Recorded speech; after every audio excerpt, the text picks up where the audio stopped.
Cyborg, how you doing, man? I'm good. It's amazing how you just, you just fought 3 weeks ago, and now you just cut some weight to 170. Tell us a little about your cut weight and how you preparing for this for within just 3 weeks. Yeah, I walk on 183, 184. For me, no hard for cut for 170. I fight 3 weeks ago. My body is good. I want it, before I stop the fight, I wanted 12 fight more because this is good for me. Every month you have a fight. I'm ready for a fight every month. So I've heard you fought maybe 5 times within a certain time frame. Tell us a little about that. Yeah, in 15 years ago, I fight in Brazil, 2 tournaments, the 3 fights in one night, and 30 days after, 2 fights in other night. For me, it's normal. I fight 3 tournaments, did 3 fights in same night, and 4 tournaments con 2 fights in same night. For me, no problem. That's amazing. How you preparing for this fight with your opponent? But I don't stop my training. After fight con Bernard, I stopped 3 days. Já start again. Bellator call for me. I accept same time. I falei, okay, I'm ready. I want to fight again. For me, it's good. Do you think it makes a big difference? You're cutting weight and the other guys trying to gain weight. How do you see this going? Is it on your advantage? Yeah, I believe because I fight in 205, I fight 185, now I fight 170. He's coming to 155, but he's very dangerous opponent, have good boxing and have 7 submission in your career, but this is fast, but I have more power. My name is Cyborg, watch Fan TV. This is Dean, the president of Fan TV, and I'm here with Ray All Business Wood. Ray, tell me a little about your opponent. How are you preparing for this fight? I mean, he's great in all aspects of the game, whether it's on the ground, whether it's standing up. He's a great grappler, wrestler. So, I feel I bring a lot to the table that he hasn't seen before. Whether it's my movement, whether it's my kicks or my striking, and I'm not, afraid of him on the ground. I respect what he does on the ground, but, I can hold my own on the ground for sure. That's awesome, man. Now, tell us a little about how you're preparing for this fight right now. Well, like I said, I'm taking this fight short notice, so there's not a whole lot that you can prepare in 2 weeks. Luckily, my weight is right where it needs to be, but mental game is where I'm preparing right now. That's the most important part of this sport, is being mentally sound as a person and a mixed martial artist. So, I mean, that's how I'm preparing, is just making sure that mentally I'm sharp and I know what I have to do out there. The way I see you and the way you sound, you're very confident. Bring that confidence with you and all that stuff. Do you see yourself, how do you see yourself ending this fight? I see it ending on the feet, I stay true to myself and I stay true to my sport, and I feel mentally, if I visualize something, I'm gonna make it happen. I'm visualizing it, ending on the feet for sure. That's awesome. Now, I know he's really good in the ground. How are you preparing for that? I have a couple tricks up my sleeve. I'm expecting it to go to the ground. I'm expecting the takedown. Once he feels my speed, my power, he's gonna want to take it to the ground. So I'm expecting it to go there, and gonna give him something to run into.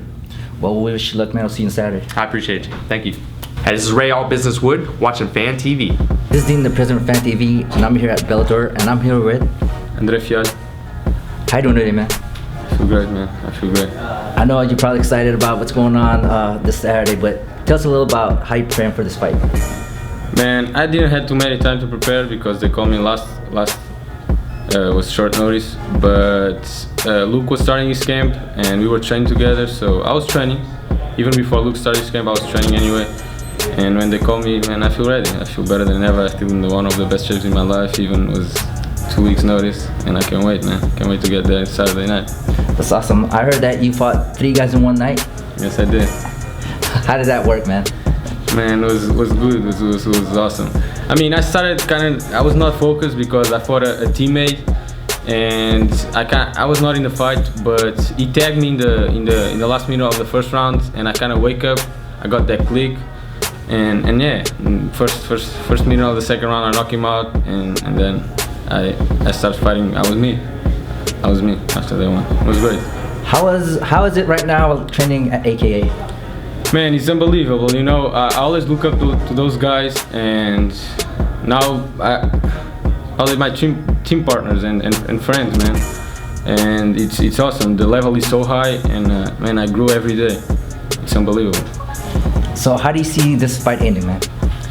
Man, I believe I'm on another level, and I believe it's gonna be a first round KO. But I'm not gonna look for it. I want to show work. I'm expecting the best version of Rick Greger, but we'll see, man. I think it's gonna be a first round knockout. Well, we wish you the best, man. Thank you. Thank you very much. Hi, my name is André Fialho, and you're watching Fan TV. This is Dean, the president of Fan TV at Bellator, and I'm here with... Syed Awad. How you doing today, man? I'm doing great. How about yourself? Pretty good. You know, this fight was a short notice. Tell us a little about how you're preparing for this fight. Well, you don't really have too much time to prepare when you get a call, 2 weeks before the fight. So I just kept doing what I was doing, kept training smart, and just trying to stay focused. Now, people say size makes a difference. You're actually trying to come up weight and the other guy's trying to come down weight. Tell us a little about, how you're preparing for a bigger guy when he comes out. Yeah, size usually does make a difference, but I'm a bigger 55 pounder, so I walk around heavier. I'm still gonna have to cut a couple pounds just to make this weight, so I know the size is not gonna be that much of a difference between me and him because he doesn't look like he cuts too much. But we'll see during fight day. So how do you see this fight going at the end? I definitely see my hand being raised. Hopefully I'll get a knockout and be able to add it to one of my highlight reels. That's I wish you the best in luck. And if people wanted to find you, have a Twitter, Facebook, Instagram? Yeah, you catch me on Instagram and Twitter at Syed MMA. That's SAAD MMA. You heard that, guys? You're watching Fan TV. Cool. Hey, my name's Syed Awad, and you're watching Fan TV. This is Dean, the president of Fan TV. I'm here at Bellator, and I'm here with... Phil Davis, Mr. Wonderful. Now, before we get started, could you tell me about how you got that name, Mr. Wonderful? Like many people, I had a cat in college, and I left my cat with my roommate, and he lost him, or somebody stole him, or the cat ran away. We don't really know exactly what happened to the cat, but the long story short, he's gone. He's been gone for a long time now, and it just became a thing after I started fighting. I'll, keep the wonderful name alive. Man, that's awesome. Now, I've seen a lot of your fights. You're one of a great fighter and all that stuff. I've watched boxing with Muhammad Ali versus George Foreman. Mm-hmm. So, fly like a butterfly, sting like a bee. King Mo, he's a lot like George Foreman, and I see the way you fight, move around and everything, like Muhammad Ali. I mean, how are you preparing for that fight where he's a brawler? How are you preparing for a fight where he's a brawler and you're more of the, the countering and figuring out what you can do to knock him out? I like that. I'll welcome that. I don't have to do much. It's just my style, just to move. A lot of guys will stand there and trade, and even though I will trade punches, I'll hit you and I won't allow you to hit me. Seems like more fun. No, I see that, and I noticed that you have a very strong ground game, right? So, what's your plan? Instead of brawling, are you going to utilize your skills on the ground game? Oh, absolutely. There will be no part of my game that goes unutilized. You're a very high level fighter. I've seen what you've done and all stuff, but how do you see this fight ending? Well, tragically for one of us. Very humble. Thank you very much. Well, it's hard to say. I try not to put it in my head exactly how I think a fight's going to end. I just like to go out there, and I've trained for everything, and I've prepared for everything, and I just like to go out there and see what's available. If he's providing, a knockout, then he'll get knocked out. If he's providing a submission, then that's what I'll take. So before I let you go, what's your message for the champ if you win this fight? I don't have a message for the champion. He already knows that belt belongs to me. And he already knows he better run and hide. You heard that, guys, and you're watching Fan TV.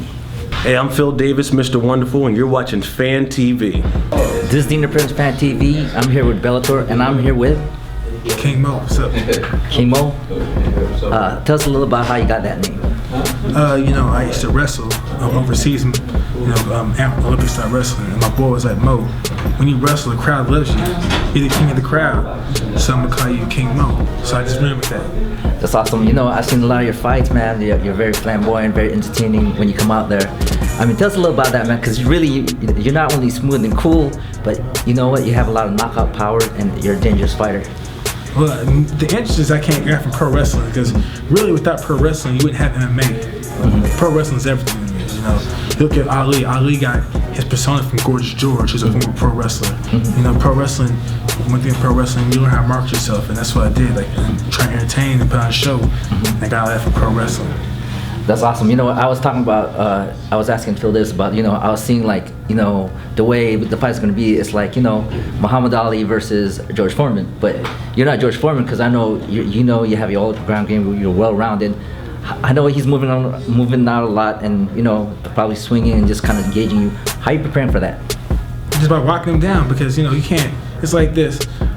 He can't run forever. It's a cage. You know what I'm saying? So he's gonna hit the wall a few times. So he's gonna be forced to fight here and there. You know, he can move around, but eventually he's gonna have to hold his ground. And when he holds his ground, he's gonna make him pay for it.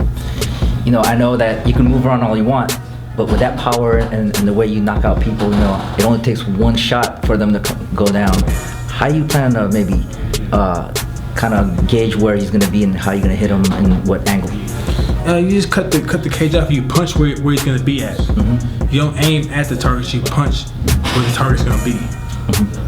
Okay, you know, I did talk to Phil also just recently before you, and I asked him how does he see this fight. He actually stayed humble and just said, "Oh, you know, we'll see." What about you? How do you see this fight? I know we're gonna see, but I know I'm gonna win this. I'm gonna win. I don't know in what ways, but I'm gonna win. You know, I know you said you've been training with a lot of fighters, and especially boxing. You know, it's so important that on stand-up fight. How are you gonna be able to use that skill on Phil Davis? Because I know he moves a lot, but then you've trained with a lot of boxers. You know, how do you plan on maybe like knock him out? Like really, how do you see him like really getting down there? Well, more than anything, it's like me setting traps and me controlling where he moves. You know, a lot of times when you have a guy moving to your left, you throw left hook, right hand. If he's moving to your right, you throw right hand, left hook. So you punt, you set traps like you steer him away. Sometimes you throw right hand, feint the right hand, coming to left hook to body, left hook, right hand, because you know you're steering him in a way to get him to fall into your left hand. You know, to be honest with you, man, you're one of the smoothest, coolest, and toughest and knockout artist fighter I've ever met, bro. To be honest with you, you know, you roll smooth and all that stuff, and it's very entertaining. But you know what? I see that, you know, when it comes down to really fighting, you're always trying to knock out people. I mean, tell us a little about that, because you know, it looks like you're having fun in the ring and having fun coming out, but you know, your opponent doesn't know how dangerous you are. Well, they find out when it's too late, after they go to sleep. Everybody, you know, knockouts, it's like a touchdown. You know what I'm saying? Everybody wants to get a knockout. Submissions are cool, you know. People clap because they're like, oh, that's beautiful. But knockouts are what people really want to see. Absolutely. And you know what? If you do win this fight, who are you looking at to fight next? I'm trying to fight Minikov next, you know what I mean? Or whoever Bellator wants you to fight next. I personally really don't care. My goal is to beat up on Phil Davis. Phil Davis. Okay, after Phil Davis, let's give this man the fight he wants, right? Bellator, because this guy is very tough, very smooth, very entertaining, and you know, we wish him the best. Thanks, man. Appreciate it. This is King Mo, and y'all watching Fan TV.